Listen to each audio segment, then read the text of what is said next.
how to deposit money in Kraken app.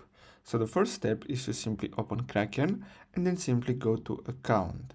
Then what you're gonna have to do is simply go to payment methods, and then here you're gonna have to simply add a payment method. So you can choose add a card, or you can simply tap deposit cash or crypto, then simply tap on your currency and then tap on continue here, and then you have here all the details to make the bank transfer if you want to do that.